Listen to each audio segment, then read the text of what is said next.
Today we're going to take a look at what we're going to call the Blue Ridge 3-stack patio and deck fountain. Now this would be a great option if you don't want to bury your basin into the ground, or you have a spot where you can't bury the basin in the ground, or you just want to be able to take this with you if you're in an area where maybe you're only going to live there a couple of years and you don't want to dig that basin in the ground. This is quick and easy setup. I set this up here myself. It probably took me 10 minutes. It didn't take me long. Of course, I have everything here to do it, and that's the advantage of buying the kit too. You have everything that you need to set it up. And we also are there if you need to have a question about it while you're installing it or things like that. That's what we're here for. We've been doing this. I've been doing this for over 26 years.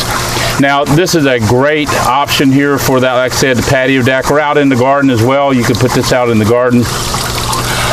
The reservoir, or your water capacity, is down there in that bottom bowl. Now that is a bowl in that boulder down there, and I'll show you that up close.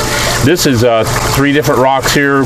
We have a Sierra Series rock, and then we have 2 Spruce Series rocks, and we've combined them in here to create this. There's a little bit of a bowl in this too, in that second rock right there. You see the water bubbles up here, flows down into that little bit of a bowl there, collects, and then overflows into that. Now we have this set up with an inline pump. The main difference is that it's not a submersible pump, so the pump's not in the water there. The pump is actually outside of the unit, so it would be back here. I actually have it under this rock here, but you could put it anywhere you want. You could hide it up underneath the rock if you want. I don't really like to do that. I like to have the pump accessible. I want to be able to get to it easy, and I don't want to have to move a rock or something like that to get to it. So you can hide it with rocks or whatever you want to do, greenery, whatever you want to do. Put it on the outside here where you can get to it easily. Now, not that you really should have to a lot, but if you ever have to clean, like a submersible pump, you have to clean the intake on the fountain. This right here, the return, we'll call it. This is the outflow. This is the return. The return is down here. We have a sponge filter in that. I'll see if I can show you that. We have that there stuck into the hole. We don't want debris to get into the pump, so we'd rather get it stuck on this sponge filter. It's easy to take out, clean out.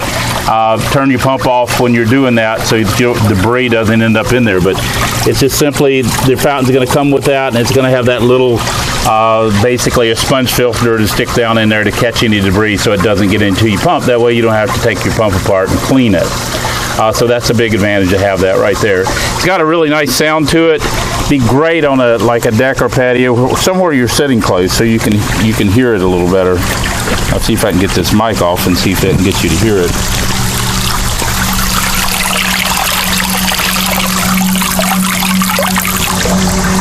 So there's 3 places you're going to get sound there. Obviously water pouring into those 2 bowls, and then where it emits out here at the top, you'll get sound there as well.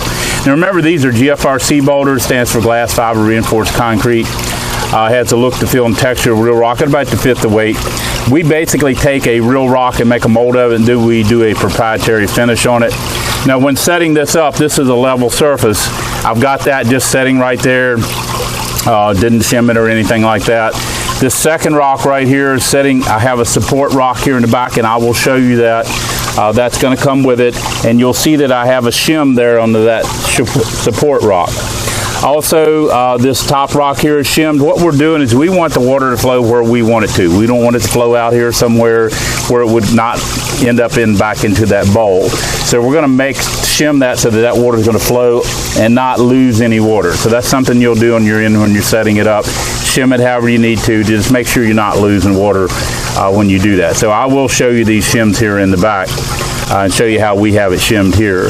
And you also have flow control on your pump. If it's too strong a pump, you can turn it down and reduce that water to where you're not having any water loss. Right now, I'll grab the camera and we'll take a close-up look at it. It looks exactly like the mother rocks. You really can't tell them apart. When we have had the mother rock sitting around, sometimes I kind of forget and think it's one of ours that we've created, but it's the mother rock. Anyway, I'll get here close to the pool. You can see the pool in that, I think. And you can see a little bit of a pool in that second one. And you can see it has all the texture and everything that the mother rock has. It's really rough texture. Hopefully you can see that. And I'll get around here to the back. Now, back here you're going to see that support rock, which is down there on the bottom. That's supporting that second level, or that second rock there. And then the top rock, you'll see a shim under that. You'll see a shim down on that support rock between that and the second rock as well. Back here is where the hose is coming out. Now, like I said, you can disguise that however you want to. We've just got it set up here so that we can easily assess the pump, and actually just set it up here really quick, so we're not trying to hide that. We do like to show how it does hook up. If I were setting it up permanently, I would disguise all that so that you didn't see it.